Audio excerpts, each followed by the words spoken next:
Yap, salam zona bola. Oke teman-teman, balik lagi di channel zona bola gua. Gua mau bahas tentang pertandingan Indonesia berhadapan dengan Turkmenistan kemarin di Manahan Solo, di mana hasil akhir adalah 2-0. Itu tandanya timnas kita U23 berhasil lolos ke Qatar, dan gua mau mengucapkan sebelum itu mengucapkan selamat kepada tim nasional kita, bahwa Sintayong juga perlu diapresiasi bahwa dia bisa berhasil membawa tim nasional kita di tiga level berbeda untuk bermain di Asia atau di Piala Asia. Ini hal yang sangat luar biasa, ini sejarah bagi tim nasional kita, bahwa belum pernah sebelumnya untuk kualifikasi kita lolos kecuali tuan rumah di 2007. Jadi gue berharap kedepannya tim nasional kita ini semakin berkembang dan progresnya sangat terlihat. Gue mau bahas sedikit tentang pertandingan kemarin, bahwa secara statistik kita memang layak menang. Secara kolektivitas kita sangat luar biasa, di mana ball possession itu 71% berbanding 29. Kalian bisa bayangkan bahwa penguasaan bola sangat dikuasai oleh tim nasional kita, pergerakan pemain yang sangat mobil, kemudian kolektivitas yang sangat tinggi, intelijensi setiap pemain sangat luar biasa, agresif, cepat, permainan bola pendek, sedikit long ball. Itu sangat menyulitkan Turkmenistan, terutama di babak pertama. Jadi menurut gua gaya permainan seperti ini sudah menjadi karakter di bawah kepelatihan Sintayong untuk tim nasional kita, dan ini perlu kita apresiasi. Dan gue berharap bahwa setidaknya kontrak Sintayong itu diperpanjang oleh Pak Erick Thohir dan PSSI dan Federasi. Gue berharap bahwa kedepannya tim nasional kita bisa lolos Piala Dunia, dan itu bukan hal yang mustahil. Menurut gue itu bukan hal yang mustahil, karena secara pola permainan kita bisa mengalahkan beberapa tim Asia, terutama di Asia Timur dan Asia Tengah. Itu levelnya tidak jauh berbeda dengan ASEAN. Kita sama-sama tahu bahwa Vietnam juga berhasil lolos ke Piala Asia, kemudian Thailand. Itu sangat luar biasa loh. ASEAN itu sebetulnya memiliki negara-negara dengan sepak bola yang sangat pesat perkembangannya, terutama di Indonesia sendiri itu juga sama. Jadi perkembangannya sangat cepat. Jadi gue berharap kedepannya ASEAN ini bisa lebih banyak mengirimkan wakil-wakilnya di kancah internasional atau di dunia.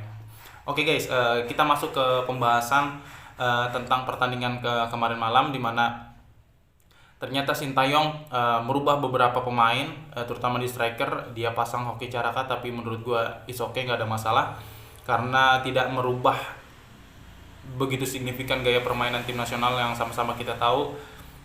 Kemudian di tengah dia masih pasang Arkan Fikri dan Ivar Jenner. Ternyata itulah poros dan motor serangan tim nasional kita. Mereka bermain sangat luar biasa. Semua bermain sangat luar biasa. Jadi menurut gua perlu diapresiasi.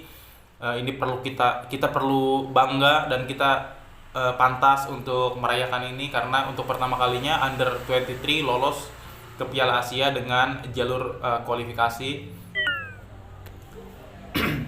Dan gue berharap semoga di drawing nanti kita dapat lawannya minimal luck lah, minimal masih sebanding dengan kekuatan kita. Tapi siapapun lawannya, pantang mundur. Gue yakin dengan kualitas kita untuk saat ini di bawah rata-rata, semua pemain sangat luar biasa. Dan yang sangat bikin gue appreciate dan sangat-sangat gue nggak sabar menunggu ini, sebagian besar pemain U23 itu adalah pemain timnas senior guys.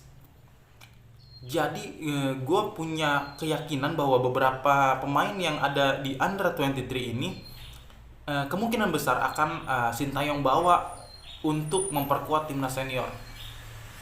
Kita sama-sama tahu bahwa di U23 ini ada Elkan Bagot yang juga bermain di timnas senior. Kemudian ada Hernando Ari sebagai penjaga gawang juga sama. Dia juga bermain di timnas senior.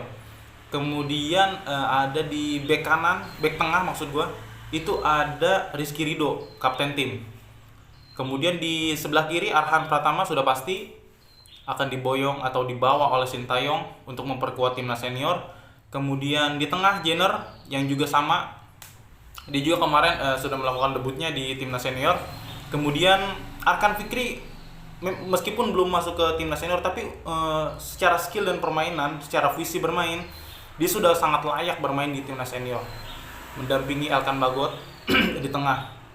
Jadi menurut gue nggak ada yang mustahil, karena setengah pemain U23 ini adalah rata-rata pernah bermain dan bermain di timnas senior. Jadi coba bayangkan dengan kualitas yang sangat mewah ini, Sintayong membawa hampir setengah U23 untuk memperkuat timnas senior. Di situ kita ada Witan Sulaiman yang sudah pasti main, Sananta juga bisa debut di timnas senior. Kalau kita melihat permainannya seperti itu, ya nggak ada yang mustahil, bisa menjadi opsi bagi Sintayong untuk membawa dia ke Qatar nanti.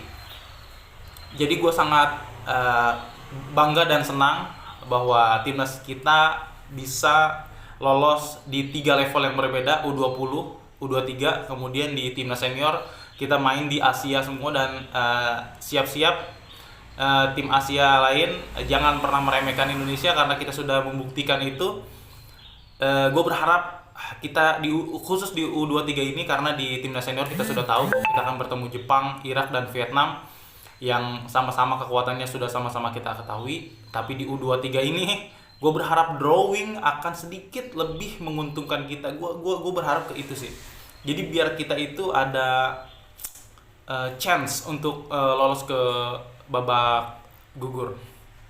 Jadi gue mengucapkan selamat buat tim nasional Indonesia dan buat PSSI yang bekerja sangat baik. Gue sangat appreciate ini. Dan gue sebagai penggemar sepak bola Indonesia, gue berdoa mudah-mudahan timnas kita bisa memberikan yang terbaik di Piala Asia nanti, mau itu di U20, di U23 ataupun di timnas senior. Oke, terima kasih, salam olahraga.